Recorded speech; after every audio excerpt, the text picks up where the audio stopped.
dois te tenir seul. Et je veux vous dire à l'église aujourd'hui, please, ne soyez pas découragés par ce qui arrive. Ce qui arrive, Dieu le permet pour que vous soyez solides. Alléluia. Pour que vous soyez solides, que pour que vous appreniez la compassion et que vous vous regardiez vous-même et que vous sachiez littéralement qu'il est important que vous disiez au Seigneur, sonde-moi tous les jours. Alléluia. Celui qui marche dans l'intégrité, que quelqu'un dise l'intégrité, c'est une qualité que nous devons avoir. C'est une qualité que nous devons avoir. Il faut être intègre. Intègre dans les voies du Seigneur, intègre dans la maison de l'Éternel, intègre dans ton ministère, intègre dans ce que tu fais pour Dieu, intègre avec littéralement les principes de l'Éternel dans ta vie. Alléluia. Alléluia. C'est très important. Vous savez, des fois nous voulons certaines choses, mais moi j'ai compris quelque chose avec le Seigneur. Quand ces choses doivent arriver dans nos vies, ça va arriver. Alléluia. Ça va arriver. Quand quelque chose doit venir dans ta vie, ça va venir. Maintenant, pourquoi forcer? Pourquoi courir? Littéralement, attendons seulement, suivons Dieu. Vous savez, moi j'ai compris un principe. S'il y a de l'injustice, Dieu va te justifier. Amen. Mais il faut juste être intègre. David est en train de dire que c'est celui qui marche dans l'intégrité qui va demeurer sur ta montagne sainte. Il fait virgule, qui pratique la justice. Il pratique la justice. Il pratique l'équité. Il marche dans la justice, en d'autres termes, et il dit la vérité selon son cœur. Il ne tourne pas les gens. Il ne manipule pas les gens. Il dit la vérité. Tu sais, nous allons des fois mal faire, mais il faut dire la vérité au moins. Amen. Tu sais, il y en a qui sont, c'est des spécialistes. Ils vont venir te dire quelque chose, mais ils vont tourner la situation en leur faveur. Moi, j'ai compris, toutes les personnes à qui j'ai parlé, quand il y avait un problème, quand tu parles à la personne sans qu'il y ait l'autre, ils ont tous raison. Tout le monde a raison. Vrai ou faux? Oui. Après, tu te dis, mais le Seigneur est bon seulement. C'est pour ça, des fois, j'ai appris. Maintenant, quand quelqu'un vient me voir, je fais... D'accord, ok, parfait, c'est bon.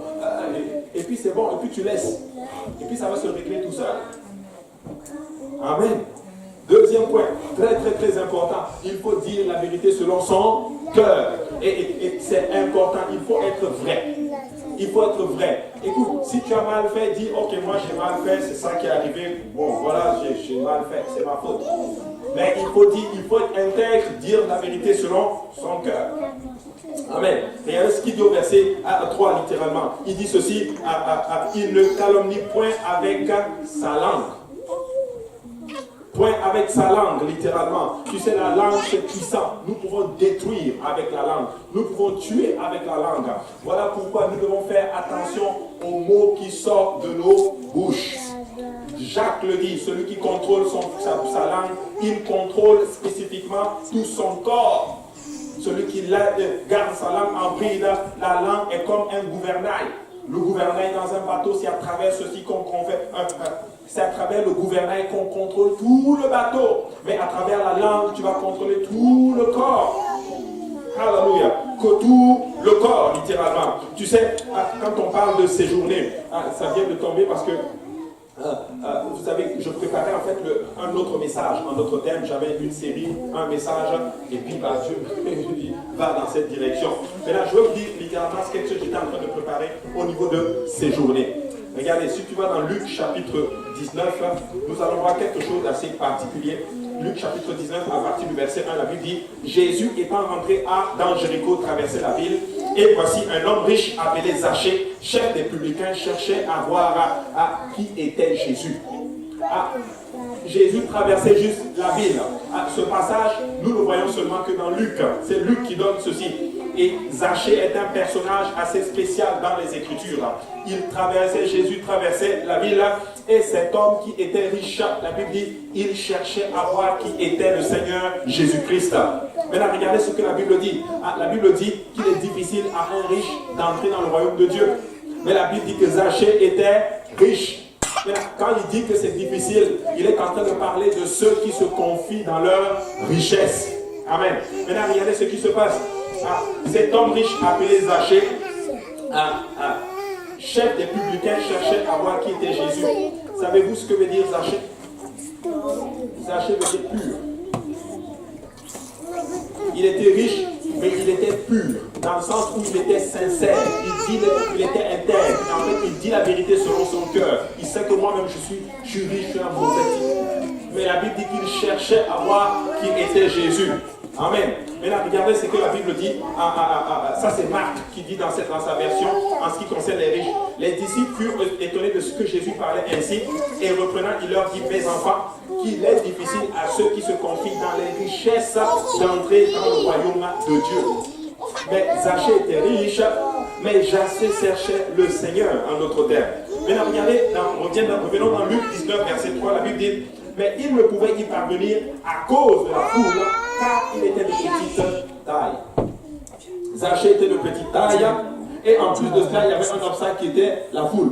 La foule empêchait Zachée de voir qui était le Seigneur Jésus. Donc Zachée, dans ce cas-ci, ne s'est pas confié en ses richesses. Non. Zachée, en d'autres termes, voulait voir Jésus. Maintenant, Zachée va aller au-delà de l'obstacle. Il va tout faire et il va vaincre son handicap. Il va vaincre sa petite taille, il va vaincre sa petite taille, et il va aussi vaincre, en d'autres termes, la foule. Regardez ce qu'il fait. Il dit ceci, mais il ne pouvait y parvenir à cause de la foule, car il était de petite taille. Tu sais, regardez ce qu'il dit au verset 4. Il courut en avant et monta sur un sycomore pour le voir parce qu'il devait passer par là. Et Zachée savait que Jésus allait passer par là. Il a couru et il est monté sur un sycomore. Il est petit. Tu sais, le sycomore, des fois, il a des petites écailles, en d'autres termes, et des fois, ça va te salir. Et Zachée, qu'est-ce qu'il fait? Il court en passant. Savez-vous qu'il était riche? On vient de le lire. Donc, probablement qu'il avait des beaux vêtements sur lui. Il était bien sapé, alléluia, bien parfumé. Mais parce qu'il voulait voir Jésus, il n'a pas regardé, en d'autres termes, ce sycomore qui va me salir. Je vais y monter, je vais m'asseoir, parce que je veux voir Jésus. Mais là, vous vous dites, mais qu'est-ce que ça envoie avec le fait de chanceler? Vous allez comprendre dans quelle direction je suis en train de parler aujourd'hui. Je suis en train de dire à quelqu'un aujourd'hui, tu sais, tu ne peux pas y arriver tant que tu n'as pas, en d'autres termes, cette folie de voir le Seigneur Jésus-Christ. Tu sais, quand tu veux voir Jésus, tu vas faire des choses qui sont complètement de l'ordinaire. Écoute, il court, il monte sur le sycomore et il s'arrête là. Regardez. La Bible dit, parce que Jésus devait passer par là. Deuxième point que je voulais apporter, c'est ceci. Zachée n'a même pas eu honte. Oh, les gens vont me regarder. Non! Il a couru, il est monté sur le sycomore et il s'est assis et il a attendu là. Il savait que le Seigneur allait passer par là. En passant, tu dois savoir que le Seigneur va passer quelque part. Maintenant, qu'est-ce qui se passe? Et lorsque Jésus fut arrivé à cet endroit, il leva les yeux et lui dit, Zachée. Amen. Jésus arrive et Jésus appelle Zachée par son nom. Jésus, il ne dit pas, hé toi, non. Il appelle par son nom. Le Seigneur le connaissait en d'autres termes. Pourquoi? Parce que Zachée était pur. Zachée était sincère. Dans son cœur, il savait qu'il était fourbe, mais il y avait en d'autres termes de la repentance en lui. Et Jésus arrive et Jésus l'appelle. Écoutez-moi très bien. La repentance, c'est une qualité qu'un enfant de Dieu doit développer. Tu dois te repentir tous les jours. Tu dois te repentir tous les jours. Tu dois dire, Seigneur Jésus, peu importe ce que je suis, peu importe ce que j'ai fait, je te demande pardon parce qu'il y a des péchés en moi que je ne sais même pas. Et Zachée, il dit, oh, j'aime ce passage. J'aime ce passage. Regardez ceci.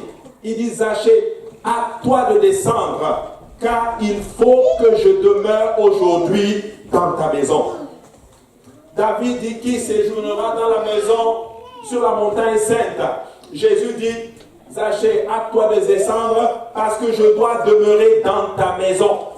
Le doigt ici, c'est ceci, c'est une nécessité. Il faut que je demeure chez toi. Pourquoi? Pour appuyer le point que je dis ceci, c'est la pureté. Alléluia. C'est ta sincérité qui va faire que Dieu va habiter en toi. Dieu ne cherche pas des perfectionnistes. Dieu ne cherche pas ceci. Dieu cherche des gens qui sont sincères avec eux-mêmes, qui disent, voici ce que je suis, Seigneur. J'ai besoin de toi et j'ai besoin que tu restes. Et c'est toi qui vas être capable de demeurer dans la présence de l'Éternel. Le Seigneur lui dit, Zachée, écoute, je dois demeurer dans ta maison aujourd'hui.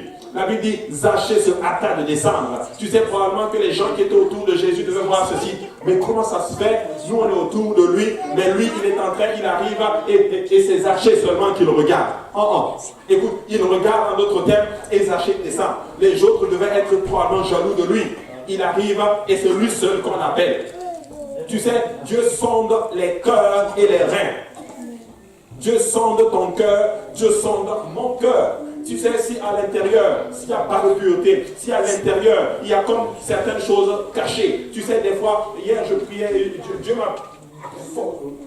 Dieu m'a donné ceci, littéralement, je marchais, et le Seigneur commençait à me donner. J'ai dit, Seigneur, pardonne-moi même, alléluia, toute rébellion cachée en moi. Et je sais, on peut, même dans les pensées, tu peux te révéler. Pardonne-moi, Seigneur. Pardonne-moi, Seigneur. Pardonne-moi, Seigneur. Sonde-moi. Et David avait compris le principe. Il disait ceci, sonde-moi et connais-moi. Sonde-moi et connais-moi. Et tu sais quoi? Jésus a dit ceci. Un jour, je vais enseigner sur les choses qui souillent l'homme. Jésus en a parlé en d'autres termes. Tu sais, ça vient du cœur. Ça prend littéralement en dedans de nous. Mais si on permet à Dieu de travailler ce qui est à l'intérieur de nous, laisse-moi te dire que c'est toi qui vas être capable de séjourner dans la présence de l'Éternel. Et là, Zachée descend. La Bible dit, Zachée se hâta de descendre et le reçut avec joie. Regardez, au verset 7. Voyant cela, tous murmuraient et disaient, il est allé loger chez un homme pécheur. Mais comment a-t-il appelé la grâce de l'Éternel? Comment a-t-il fait rentrer Dieu Tout-Puissant manifesté dans la chair, dans sa maison? Parce qu'il était pur. La pureté, c'est quoi? Oui, il avait des péchés, mais laissez-moi vous dire, parce qu'il était sincère, c'est de ça que je parle. Il était intègre. Il savait, écoute, voici mon état, je suis un mauvais type, j'ai besoin de la grâce du Seigneur, et si je dois monter sur un arbre, au-dedans de tout le monde, malgré ma richesse, laisse-moi te dire que je vais le faire, parce que je veux avoir la présence de l'Éternel en moi. Tu sais, il ne s'attendait même pas à voir Jésus dans sa maison, il voulait juste le voir. Et Dieu dit, moi je vais demeurer dans ta maison. N'est-ce pas ce qui est écrit dans le livre d'Apocalypse? Voici, je frappe, alléluia, à ta porte. Celui qui ouvre, j'entrerai et je souperai avec lui. Tu sais, Dieu va frapper à la porte de ton cœur aujourd'hui. Dieu va vouloir entrer et Dieu veut demeurer chez toi. Dieu veut demeurer chez toi. Mais il est temps, alors, alléluia, nous allons revenir à cet enseignement. Mais regardez ce que Zachée dit. Voyons, c'est ça tous, mais il est allé loger sur un pécheur. Mais Zachée se tenant devant le Seigneur lui dit, Seigneur, je donne aux pauvres la moitié de mes biens, et si je fais du tort, et si j'ai fait tort de quelque chose à quelqu'un, je lui rends le quadruple.